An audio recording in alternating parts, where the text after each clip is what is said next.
వరద ముంపు ఉండని కొత్త విజయవాడను చూపిస్తామని సీఎం చంద్రబాబు అన్నారు. హుద్హుద్ తుఫాన్లో చిన్నభిన్నమైన విశాఖను తర్వాత ఒక అందమైన నగరంగా తీర్చిదిద్దామని, అలాగే విజయవాడ రూపురేఖలు కూడా మారుస్తామని అన్నారు. మానవ తప్పిదాలతో విజయవాడ మునిగింది అన్నారు. బుడమేరు ఆక్రమణలకు అడ్డుకట్ట వేసి గేట్లను గత ప్రభుత్వం పటిష్టం చేసి ఉంటే ఇవాళ ఈ వరద ఉండేది కాదు అని అన్నారు.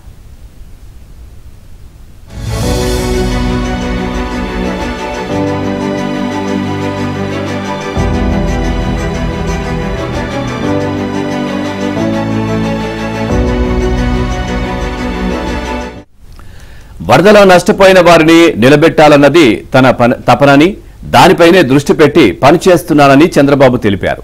వ్యాపారాలు చేసుకునేవారు బాగా దెబ్బతిన్నారని గుర్తు చేశారు. ఇళ్లలో సామాన్లు నాశనమయ్యాయని, వాహనాలు దెబ్బతిని నష్టపోయారన్నారు. ఇవన్నీ తన కళ్లతో చూశానన్నారు చంద్రబాబు. బీమా కంపెనీలు కొర్రీలు వేయకుండా త్వరగా పరిహారం ఇచ్చేలా చూస్తున్నామన్నారు. ఇక ప్రభుత్వం నుంచి ఏవైనా సర్టిఫికేట్లు కావాలంటే ఇస్తామని చెప్పారు. వ్యాపారాలు, వాహనాలు, ఇళ్ల రుణాలు రీషెడ్యూల్ చేసి వారికి కొంత వ్యవధి దొరికేలా చూడాలనుకుంటున్నామని తెలిపారు. ఇక కొత్త రుణాలు ఇప్పించడంపై బ్యాంకులతో మాట్లాడుతున్నామన్నారు. ఇక తాము సొంతంగా ఇవ్వడానికి రాష్ట్రం ఇప్పటికే బాగా లోటులో ఉందని గుర్తు చేశారు. ఈ పరిస్థితులన్నీ కేంద్రానికి వివరించామని, వాళ్లు కూడా ఉదారంగా స్పందిస్తారని ఆశాభావం వ్యక్తం చేశారు. వరద బాధిత ప్రాంతాల్లో బాధితులకు సాయం అందించే పని వేగంగా సాగుతోందని చంద్రబాబు చెప్పారు.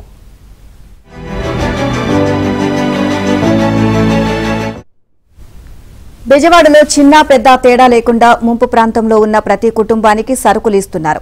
దీంతో పాటు డ్రై ప్యాకేజీ కింద 6 నూడిల్స్ ప్యాకెట్లు, 6 యాపిల్స్, 6 లీటర్ల మంచినీళ్లు, 2 లీటర్ల పాల ప్యాకెట్లు, 6 బిస్కెట్ ప్యాకెట్లు కూడా ఇస్తున్నారు. ఇవాళ రాత్రి వరకు ప్రభుత్వం సిబ్బంది సుమారు 40,000 కుటుంబాలకు వీటిని పంపిణీ చేస్తారు. రేపటి నుంచి రేషన్ షాపుల్లో పెట్టి అక్కడి నుంచి అందరూ తీసుకువెళ్లే ఏర్పాటు చేస్తున్నారు. ఆధార్ కార్డు చూపించి వీటిని తీసుకోవచ్చు. ఇక ఆకుకూరలు ₹2, కొన్ని రకాల కూరగాయలు కిలో 5, మరికొన్ని కిలో 10 రూపాయల రేటు పెట్టి ముంపు ప్రాంతాల్లో ప్రభుత్వం తరపున విక్రయిస్తున్నారు. మొన్న 40,000 కిలోల కూరగాయలు తెప్పించారు. నిన్నటి నుంచి ఇంకా ఎక్కువ తెప్పిస్తున్నారు. ఇక మొన్న ఒక్కరోజే 11.5 లక్షల మంచినీళ్ల బాటిళ్లు, 4.5 లక్షల పాల ప్యాకెట్లు, 6 లక్షల బిస్కెట్ ప్యాకెట్లు, 75,000 కొవ్వొత్తులు, 50,000 అగ్గిపెట్టెలు సరఫరా చేశారు. కాగా ముంపు ప్రాంతాల్లో 7,000 మంది పారిశుద్ధ్య కార్మికులు పనిచేస్తున్నారు. ఇప్పటికే 12,000 టన్నుల చెత్తను తీశారు. 110 ఫైర్ ఇంజిన్లు రోడ్లు, ఇళ్లు, అపార్ట్మెంట్లు శుభ్రం చేస్తున్నాయి. నీళ్లు ఉన్న ప్రాంతాల్లో 23,000 కనెక్షన్లు మినహా మిగిలిన అన్ని ప్రాంతాల్లో కరెంట్ సరఫరా పునరుద్ధరించారు. 15 డ్రోన్లు ఆహారం పంపిణీ చేస్తున్నాయి. విజయవాడ ముంపు ప్రాంతంలో ఉచిత బస్సులు పెట్టామని చంద్రబాబు తెలియజేశారు.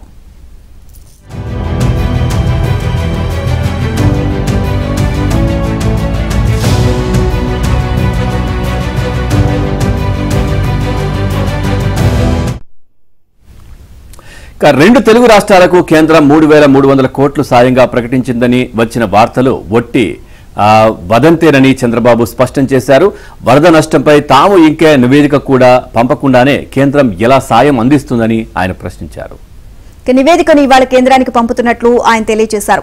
ఇవాళ వినాయక చవితి పండుగ రోజు కూడా విజయవాడ కలెక్టరేట్లోనే ఉండిపోవాలని సీఎం చంద్రబాబు నిర్ణయించారు. వరద సహాయక కార్యక్రమాలు జరుగుతున్న సమయంలో తాను పక్కకు వెళ్తే మళ్లీ అవి గాడి తప్పే ప్రమాదం ఉంది అని ఆయన తెలియజేశారు. ఓవరాల్ గా ఇదే అంశానికి సంబంధించి మరింత సమాచారాన్ని మా కరెస్పాండెంట్ సత్యాన్ని అడిగి తెలుసుకుందాం. సత్య, విజయవాడ ముంపుకు గురైన నేపథ్యంలో ఎక్కడికక్కడ ప్రభుత్వం అన్ని పటిష్ట చర్యలైతే చేపడుతుంది, బాధితులకైతే సహాయం అందిస్తోంది. ఓవరాల్ గా దీనికి సంబంధించి అప్డేట్స్ ఏంటి?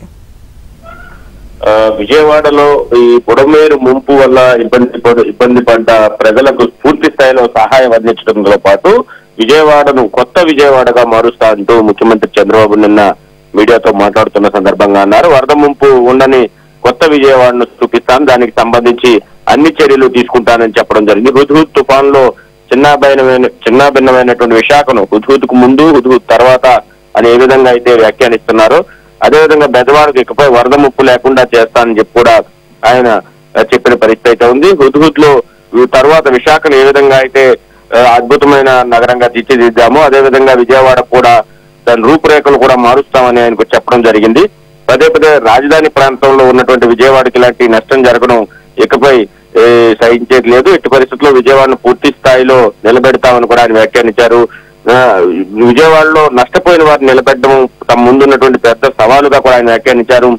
కేంద్రం కూడా ఉదారంగా సాయం అందిస్తుందని భావిస్తున్నామని ఆయన వ్యాఖ్యానించారు. వేగంగా సాయం పంపిణీకి అవసరమైనటువంటి చర్యలు కూడా తీసుకుంటున్నట్లు ప్రకటించారు.